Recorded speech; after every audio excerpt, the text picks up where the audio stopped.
Alicia को जय मसीह की, प्रॉफिट जी को जय मसीह की। मेरा नाम तान्या है और मैं चंडीगढ़ से हूँ। मेरी टेस्ट मनी ये है कि एक दिन मैंने स्पेशल बीच बो के प्रॉफिट जी से स्पेशल ले हैंड प्रेयर करवाई।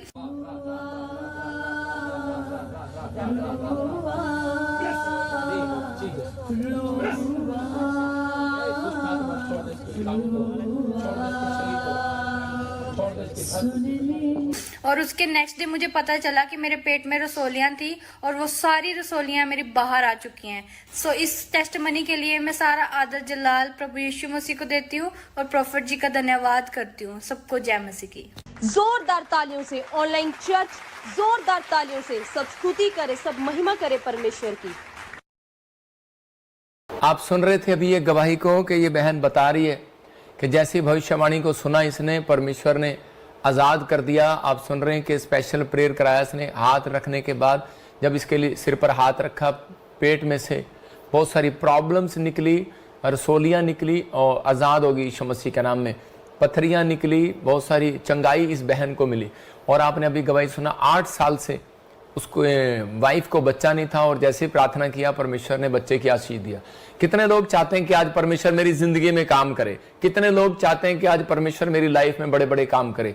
अगर आप चाहते हैं तो आज इसी समय परमेश्वर के सामने अपने सिर को झुकाएं और हम सब मिलकर प्रार्थना करेंगे। आज परमेश्वर आपके जीवन में हर परेशानियों का अंत करेगा, हर समस्याओं का अंत करेगा। अगर किसी को ऐसा महसूस हो रहा है कि मैं किसी परेशानी में हूँ या किसी समस्या में हूँ तो पवित्र आत्मा आज आपके जीवन में अद्भुत काम करना चाहता है। लेकिन उससे पहले कि हम सब आज वचन सुने, उससे पहले हम चाहते हैं कि परमेश्वर को दंडवत करें और अपने हाथों को उठाएं और सच में कहें मेरे साथ मिलकर कि परमेश्वर आप बहुत महान हैं और आप सच में तारीफ के योग्य हैं। परमेश्वर आप तारीफ के योग्य हैं, आप महान परमेश्वर हैं, आप सामर्थी परमेश्वर हैं, आप लाल समुद्र के 2 भाग करने वाले परमेश्वर हैं। हम जितनी तारीफ करें उतनी कम है परमेश्वर। मैं इस समय पवित्र आत्मा जी प्रार्थना करता हूं मेरे पिता परमेश्वर, जो लोगों ने इस समय दान बीज पवित्र आत्मा जी तेरी सेवकाई के लिए दिया, मेरे पिता जो लोग लगातार ऑनलाइन चर्च में पवित्र आत्मा जी विश्वास के साथ बैठते हैं, मेरे पिता परमेश्वर जो लोग आज वचन के भूखे और प्यासे हैं, पवित्र आत्मा की जिंदगियों में आज आशीष को दे। जो लोग अपनी गवाहियां भेज रहे हैं मेरे पिता इन्हें ब्लेस करता हूं यीशु मसीह के नाम में। इस समय पवित्र आत्मा जी जो लोग इस समय पवित्र आत्मा यूक्रेन से, चाइना से, इंडोनेशिया से, पाकिस्तान से, नेपाल से, इस समय कनाडा, ऑस्ट्रेलिया, अमेरिका, न्यूजीलैंड से, ग्रीस से, जर्मनी से, इटली से, पवित्र आत्मा बेल्जियम से और इस समय पवित्र आत्मा जी भारत के हर एक कोने से, छत्तीसगढ़, उड़ीसा, महाराष्ट्र से, यूपी से, बिहार से, इस समय पवित्र आत्मा पंजाब से, जम्मू से, मेरे प्रभु इस समय पवित्र आत्मा ऑनलाइन जुड़े हुए हैं हैदराबाद से, झारखंड से, मेरे पिता आंध्र प्रदेश से, मध्य प्रदेश से। परमेश्वर तो इनकी जिंदगियों में कोई बड़ा काम करने के लिए जा रहा है, मैं विश्वास करता हूँ। और इसी समय पवित्र आत्मा ने ब्लेस कर हरियाणा, चंडीगढ़, दिल्ली, फरीदाबाद, मेरे पिता अरुणाचल प्रदेश को, असम को, और इसी समय पवित्र आत्मा जी त्रिपुरा को पवित्र आत्मा ब्लेस करता हूं। मेरे पिता हर एक आशीष इन शहर के लिए ब्लेसिंग को खोलता हूं यीशु मसीह के नाम में। मेरे प्रभु तेरा हाथ इनके ऊपर बना रहे यीशु मसीह के नाम में। जो तेरे वचन को सुन रहे हैं इन्हें आज आशीष दे यीशु मसीह के नाम में, आमीन।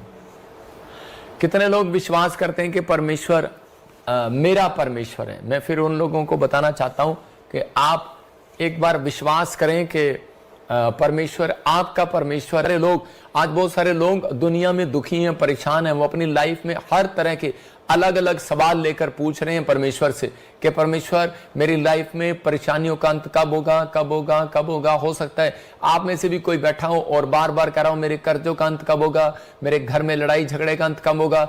आज हो सकता है आप में से भी कोई बैठा हो और इसी समय बार बार कह रहा हूं कि मैं हर साल फ्लॉप हो जाता हूं, हर साल बिजनेस में फेल हो जाता हूं। मैं उन सबको बताना चाहता हूं कि आप फेल नहीं है, आप फेलियर नहीं है। आप आज के बाद फेल नहीं होंगे, किसी भी काम में फेल नहीं होंगे। प्रार्थना करने में, दुआ करने में, बंदगी करने में, हर चीज में आप नंबर 1 होंगे यीशु मसीह के नाम में। लेकिन आपको विश्वास, पत्नी हो, आपके बीच में झगड़ा रहता हो सकता है कि आप कह रहे हैं कि आपके बच्चे गवर्नमेंट जॉब पर हो लेकिन आपके पास खाने के लिए 1 रुपया भी ना हो, वो बच्चे आपको पूछते ना हो सकता है कहता है कि आप बड़े टाइम से परमेश्वर से कोई बड़ी डिमांड कर रहे हो लेकिन आपकी लाइफ में कोई भी अब तक ऐसी बात पूरी ना हो रही हो जिस कारण से आप निराश हो और इसी समय बहुत टेंशन में हो, घर में आप क्लेश के अंदर बैठे हो और आप कह रहे हो कि सच में कोई परमेश्वर नहीं। हो सकता है आपके मनों में, आपके विचारों में लोगों ने, आपके रिश्तेदारों ने कहना शुरू कर दिया हो, लेकिन मैं उन सब बातों का अंत करूंगा आज यीशु मसीह के नाम में। पवित्र आत्मा कहता है कि मैं उन सब बातों का अंत करूंगा, उन समस्याओं का अंत करूंगा जो आपके माइंड में चल रही हैं, जो आपके विचारों में चल रही हैं। परमेश्वर का आत्मा उनका अंत करना चाहता है। परीक्षा में, बाइबल कहती है कि परीक्षा में खड़े रहें। अगर आप परीक्षा में खड़े रहेंगे तो पवित्र आत्मा आपके लिए खड़ा रहेगा। आप अपने अंदर पॉइंट्स को लिखो, आज परीक्षा में खड़े रहें, प्रार्थना में भागे ना।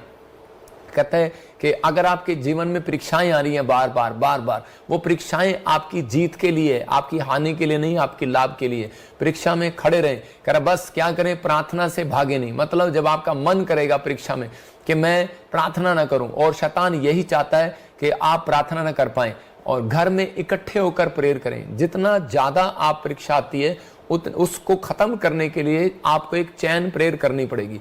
आपको कह रहा कि इकट्ठे होकर प्रार्थना करना पड़ेगा।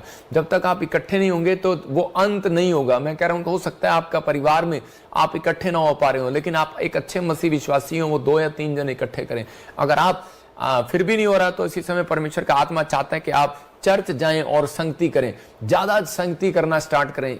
ऐसी प्लेस पर जाना शुरू कर दें जहां पर इकट्ठे होते हैं। मैं उन लोगों को बोल रहा हूं, हमारी कलीसिया में जो लोग आते हैं, सिर्फ वो संडे अगर आते हैं तो उनसे बातचीत कर रहा हूं। अगर आप अकेले हैं, आपका अंत, आपकी प्रॉब्लम्स का अंत नहीं हो रहा, तो आपको करना क्या है, यहां पर हर रोज शाम को 6 बजे प्रार्थना होती है। आप शाम को 6 बजे आ सकते हैं। यहाँ पर पास्टर रिंकू, पास्टर मीनू या pastor Dharmendra, pastor Akbar, pastor Ashok यहाँ पर कोई ना कोई प्रार्थना ही करते रहते हैं। यहाँ पर कुछ लोग यहाँ पर आप देख, परमेश्वर मुझे बेटा दे चुका है, यीशु मसीह के नाम में घोषणा करता हूँ कि मेरा बिजनेस डबल होगा। मेरे बच्चे के कान जो भी गूंगा बह रहा है वो खुल चुके हैं, जो लंगड़ा है वो चल रहा है। ऐसी ऐसी बातें बोलो जिस चीज से आप परेशान हो, हार्ट में प्रॉब्लम है, आप बोलो कि मुझे कोई हार्ट में प्रॉब्लम नहीं है, मुझे कोई प्रॉब्लम नहीं है। परमेश्वर का आत्मा कहता है वो समस्याओं का अंत करता है एक व्यक्ति। अगर आप परीक्षा में स्थिर रहेंगे और ठहरे रहेंगे, भागेंगे नहीं, तो परमेश्वर आपकी लड़ाई को जीतने के लिए स्वर्गदूत भेजेगा। लेकिन कुछ लोग अपनी लाइफ में वो खुद हार जाते हैं और इसलिए स्वर्गदूत उनकी हेल्प नहीं करते। याद रखना, स्वर्गदूत उनकी हेल्प करते हैं जो खुद अपनी हेल्प कर सकता है। अगर आप प्रार्थना करने में भी अपनी हेल्प नहीं कर सकते तो परमेश्वर कभी कोई हेल्प नहीं करेगा। अगर आप क्लेम करने में, आप एक अच्छी बात मुंह से निकालने में भी हेल्प नहीं कर सकते अपनी, तो परमेश्वर नहीं करेगा। आप कितने भी पेशेंट क्यों ना हो, कितने बीमार क्यों ना हो, लेकिन आप बहाना ना बनाएं। क्योंकि यूहन्ना की किताब 5वें अध्याय में मैं पढ़ रहा था एक जगह पर, तो वहां पर बाइबल बताती है कि 5 के 5 में वहां पर देखते कि यीशु मसीह उसके पास आया। लिखा वहां एक मनुष्य था, 38 साल का पेशेंट था। कह रहा कि उस व्यक्ति के पास, 5 के 5 में लिखा, वहां एक मनुष्य था जो 38 साल से बीमारी में पड़ा था। कितने साल से? 38 साल से। लेकिन ये बहाने थे इसके पास, सिर्फ बहाने। परमेश्वर मेरी मदद करने वाला कोई नहीं है, मेरी मदद करने वाला कोई नहीं है। क्या बहाना लगा रहा है यहां पर? जब यीशु मसीह उसके पास आए तो उसके 6 में लिखा, कह रहा कि यीशु ने उसे पड़ा हुआ देखकर, उससे यह जानकर कि वह बहुत दिनों से इस दशा में पड़ा है, उससे पूछा। देखो, क्या यीशु मसीह जानते नहीं है कि ये कितने साल से पड़ा है? ये लिखा वहां पर, यीशु मसीह जानते हुए भी लिखा, यीशु ने उसे पड़ा हुआ देखकर और जानकर कि वह बहुत दिनों से इस दशा में पड़ा है।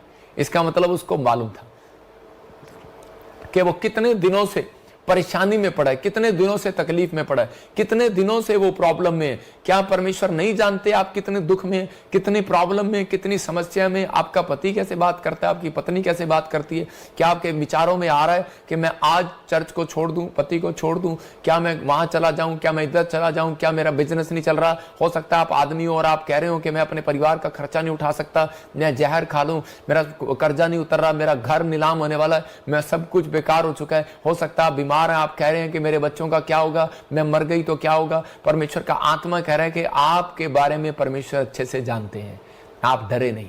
परमेश्वर आपसे प्यार करते हैं। वो कह रहे हैं कि वो उस व्यक्ति के पास आया जो निराश था, उस व्यक्ति के पास आया जिसकी कोई मदद करने वाला नहीं था। वो उसके 38 साल के पेशेंट के पास आया जिसका कोई नहीं था, जिसकी कोई मदद करने वाला नहीं था, और उसी समय कोई उसको चंगाई का मार्ग नहीं मिल रहा था, क्योंकि उस कुंड में जो पहले कूद जाया करता था वो चंगा हो जाया करता था। तो उसको उसी समय रिश्तेदार, उसके लोगों के परिवार के लोग उसे पकड़कर उसे कुंड में ले जाया करते थे। लेकिन यहां पर ये ऐसा पेशेंट था जिसकी मदद करने वाला कोई नहीं था। और उसी समय ये क्या कह रहा है? कहता है उससे पूछा, तू क्या चंगा होना चाहता है? तो उसी समय क्यों ऐसा सवाल किया परमेश्वर ने उससे? मैं आज आपको बता रहा हूं, समस्याओं का अंत आपका बाप नहीं करेगा, आपकी मां नहीं करेगी, मेरा परमेश्वर नहीं करेगा जब तक आप अपनी हेल्प खुद नहीं करेंगे। आपको अपनी हेल्प खुद करनी पड़ेगी। परमेश्वर उसकी मदद करने आते हैं। कहता है कि जो खुद अपनी हेल्प करते हैं। मैंने बताया आपको कि परमेश्वर चाहते हैं, इसलिए पूछ रहे थे क्या तू चंगा होना चाहता है। तो उसी समय परमेश्वर ने उससे बार बार जब ये क्वेश्चन किया,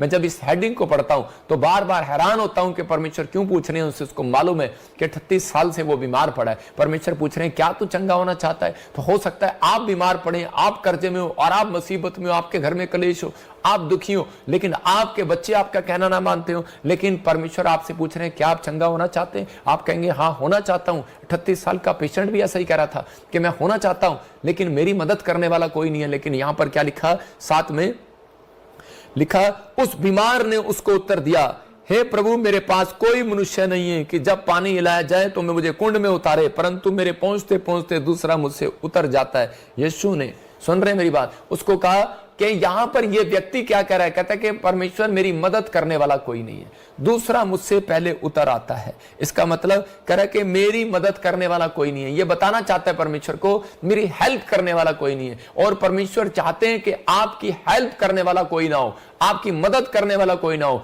लेकिन आप जब तक खुद अपने लिए हेल्पर नहीं बनेंगे तब तक परमेश्वर नहीं करेगा। आपका मन, आपके विचार आपकी खुद हेल्प करते हैं। आपको कोई, दाऊद को कोई पीठ थपथपाने के लिए नहीं आया। 66 लड़ाइयां लड़ने के बाद भी, वो इजरायलियों को जिताने के बाद भी कह रहे कि जब इजरायलियों के बच्चे, परिवार, पत्नी को उठाकर ले गए, अटैक कर दिया, मैं कह रहा हूं कि फिलिस्तीनियों ने, और उसके बाद कहता है कि जब सब कुछ उसका छीन कर ले गए और दाऊद की भी पत्नी बच्चों को उठाकर ले गए, तो उसी समय वो शीशे के सामने रो रहा होगा, लेकिन उस समय उसकी हेल्प करने की बजाय कहता उसी के सैनिक, उसी के सेनापति उसके मुंह पर चपेट मार रहे थे, बुराई कर रहे थे, पत्थर उठा रहे थे कि तेरी वजह से हुआ, तेरी वजह से हुआ। हो सकता है कोई आपकी वजह से कोई प्रॉब्लम होगी हो सकता है आपकी वजह से कोई आपकी सहेली, आपके दोस्त का एक्सीडेंट हो गया हो। मैं कह रहा हूं कि हो सकता है कि वो आपके घर वाले, उसके घर वाले दोष लगा रहे हो आपके ऊपर, एक दूसरे के ऊपर, लेकिन हो सकता है कहता आपकी वजह से कोई ऐसा काम हो गया और आप प्रॉब्लम में हो, लेकिन परमेश्वर का आत्मा कह रहा है, कहता आपकी पीठ ऐसे समय में कोई थपथपाएगा नहीं। जब समस्याएं आती हैं उसका अंत कहता है आपको खुद करना पड़ेगा। लेकिन आज ये वचन आपको इसलिए दे रहा हूं कि ताकि आज आप खुद हेल्पर बने।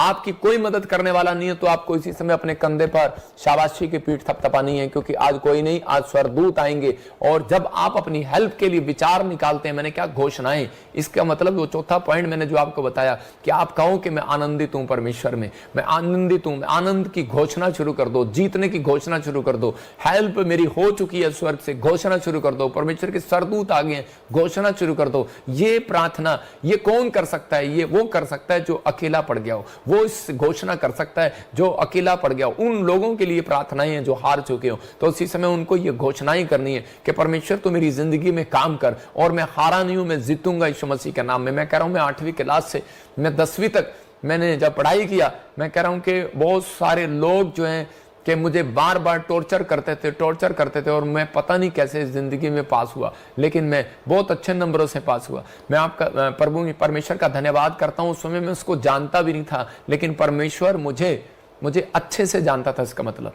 उन दिनों में भी कोई था मेरी मदद करने वाला। मैं परमेश्वर को नहीं जानता था, मैं किसी भगवान को मानता नहीं था, लेकिन मैं कह रहा हूं कि उन दिनों भी परमेश्वर मेरे को जानता था। लेकिन उस समय में मैं अगर थक जाता, हार जाता, तो मैं अपनी लाइफ में कुछ ना कर पाता। मैं कह रहा हूं परमेश्वर उनकी भी मदद करते हैं, जो कभी नास्तिक लोग हैं उनकी भी मदद करते हैं कई बार। लेकिन आपको इस बात के लिए समझ लेना है कि जब आप परमेश्वर के जन हैं, तो उसने क्या कहा, उसने कहा चिंता करके ये नहीं कहना हम क्या खाएंगे क्या पिएंगे, जब मैं आकाश के पक्षियों को देखूं उनसे कितना प्रेम करता हूं। तो कह रहे जब मैं उनकी मदद कर सकता हूं तो तुम्हारी मदद क्यों नहीं करूंगा, क्योंकि तुम प्रार्थना करने वाले लोग हो, तुम यीशु का नाम लेने वाले लोग हो, तुम परमेश्वर का भय मानने वाले लोग हो, तुम चर्च में आने वाले लोग हो। अगर तुम परमेश्वर के राज्य में आने के बाद भी निराश हो जाते हो और आपकी समस्याएं बढ़ जाती हैं, तो परमेश्वर कह रहा है कि समस्याओं का अंत करने की चाबी भी मैंने आपको दी हुई है। ये 4 पॉइंट्स मैंने आपको दी। आपको भागना नहीं है, बस आपको भागना नहीं है, परीक्षा में खड़े रहना है। यहां पर ये आदमी क्या कर रहा था, लकवे का मरीज के देखो, फिर इसी के 5 में क्या लिखा, 6 में क्या लिखा, वहां पर यीशु मसीह से खुद पूछते हैं क्या तू चंगा होना चाहता है, क्या तू चंगा होना चाहता है। हो सकता है परमेश्वर यही सवाल आपसे कर रहे हो आज मेरे द्वारा, क्या आप चंगा होना चाहते हैं। लेकिन हो सकता है कि आप में से कोई ऐसा व्यक्ति हो जो चंगा होना चाहता हो, लेकिन परमेश्वर फिर भी आपसे सवाल कर रहे हो, क्या तू चंगा होना चाहता है? क्योंकि परमेश्वर जानते हैं आपकी कमजोरी को। परमेश्वर जानते हैं कि एक व्यक्ति आलसी हो जाता है कई बार व्यक्ति प्रार्थना ही करना बंद कर देता है, कई बार उसके नेगेटिव बोल शुरू हो जाते हैं। इसलिए परमेश्वर से पूछ रहे थे, कह रहे थे कि तू आलसी हो गया है, तू बहाने मारने लगा है और तू हिम्मत हार गया है। क्योंकि ये व्यक्ति जो था ये हिम्मत हार गया था और कहने लगा था कि अब कोई चंगाई नहीं होने वाली। इसने अपने मनों में ऐसा विचार कर लिया था, अब तो भीख मांगना अच्छा है, और ये वहां पर बैठकर भीख मांगा करता था। मैं कह रहा हूं इसका एक नहीं दो पैसे के बोरे इसके भर चुके थे, इतना पैसा इसने मांगा। लोगों से बैठ बैठ कर भिखारी की तरह करता रहा और लाचार होकर ये हार मान चुका था। परमेश्वर उन लोगों की कभी मदद करने नहीं आते। अगर आप चाहते हैं कि 5 साल बीमार रहे या 38 साल बीमार रहे, इतना गैप आप अपनी जिंदगी में क्यों करना चाहते हैं? क्योंकि परमेश्वर सिर्फ एक बात चाहते हैं आपसे कि आप में से कोई भी जन यहां पर बैठकर विश्वास करे कि पवित्र आत्मा मेरी जिंदगी में काम कर सकता है। आप हिम्मत ना हारें, आप विश्वास में आगे बढ़ें। परमेश्वर आपको बढ़ाना चाहता है और आपको आशीषित करना चाहता है। ये कई बार परीक्षाओं में आपके अंदर जब विचार आते हैं तो उसी समय हम हारने लगते हैं। ये व्यक्ति हार जाता, लेकिन उस दिन भी अगर ये मुंह ना खोलता, लेकिन इसने मुंह खोला परमेश्वर के सामने और इसने कहा परमेश्वर मेरी मदद करने वाला कोई नहीं है। और पवित्र आत्मा ने इसको यहाँ पर कहा उठ अपनी खाट उठा और चल फिर। यहाँ पर उसने क्यों कहा उठ खाट उठा और चल फिर? क्योंकि वो जानते थे मैं इसको प्यार से कहूंगा इसकी समझ में नहीं आएगा, इसलिए यीशु मसीह ने उसको वहां पर डांट लगाई। उसको कहा उठ अपनी खाट उठा और चल फिर। इसको पुचकारना चाहिए था यीशु मसीह को बहुत प्यार से, आ मेरे बेटे तेरी मदद करने वाला कोई नहीं है, मैं करता हूं। लेकिन उसको जब डांट पड़ी उसको समझ में आ गया कि मेरी गलती है। मैं कह रहा हूं कि इसने उस दिन पश्चाताप किया होगा, इसने उस दिन परमेश्वर के सामने अपने लिए माफी मांगी होगी। मैं फिर उन लोगों को कह रहा हूं, हो सकता है आज आप निराश हो, परीक्षा में गिर गए हो और आपने प्रार्थना करना बंद कर दिया हो सकता है कि आपने अब चर्च जाना बंद कर दिया हो, आप लाइव देखना बंद कर दियो, आप डर गए हो, निराश हो गए हो, कुछ नहीं होने वाला। लेकिन पवित्र आत्मा हो सकता है आपके पास आए और आपको डांट लगाए। याद रखना, कहता है कि आज पवित्र आत्मा चाहता है कि आप पश्चाताप करें उसी समय, और उसी समय आप अपने मनों में विचार करें कि परमेश्वर मैं उन परीक्षाओं में